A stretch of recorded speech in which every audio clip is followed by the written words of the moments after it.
మరణ భయం లేకుండా చేసేస్తాడు. నరకానికి పోతానేమో, కాలిపోతానేమో, చచ్చిపోతానేమో అని భీతి లేకుండా చేసేస్తాడు. నీ హృదయంలో నెమ్మదినిస్తాడు, నీ మనస్సుకు ప్రశాంతతనిస్తాడు. బ్రతికున్న మూన్నాళ్ళు ఆయనకు నీ జీవితాన్ని అంకితం చేస్తే పరిశుద్ధంగా జీవించే శక్తినిస్తాడు.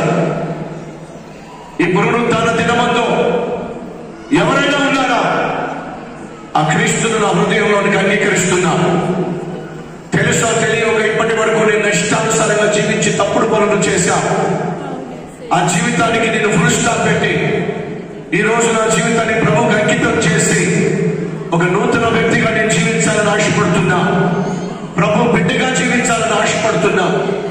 ప్రాణం పోయిన నాడు పరలోకంలో కళ్ళు తెరవాలని ఆశపడుతున్నా. నా కోసం ప్రార్థన చేయండి బ్రదర్ అన్నవారు ఎక్కడున్నా సరే మీ హస్తాన్ని ప్రభు చూపిస్తారా? గ్రౌండ్ లో ఉన్నవారు, బెత్లెహేమ్ హాల్లో ఉన్నవారు మీ హస్తాన్ని ప్రభువుకు చూపించండి. ప్రభువుకు చెప్పండి, యేసయ్యా. అందరూ కలిసి బిగ్గరగా యేసయ్యా, యేసయ్యా, నన్ను ప్రాణంగా ప్రేమించావు. నా కోసం నీ ప్రాణాన్ని దారపోసావు. నాకు రావాల్సిన శిక్ష అంతా నీ మీద వేసుకున్నావు. నా స్థానంలో నువ్వు మరణించావు. ఇక నాకు శిక్ష లేదు.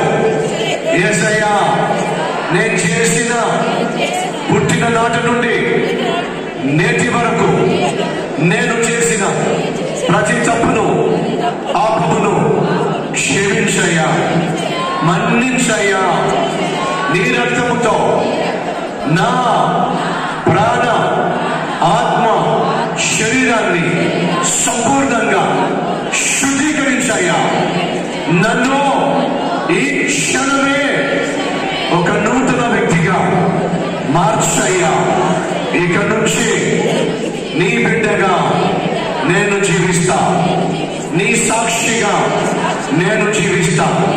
వెనక్కి తిరిగి చూడకుండా నువ్వు నాకు అనుగ్రహించిన ఈ నూతన హృదయాన్ని కలిగి ముందుకు సాగుతా.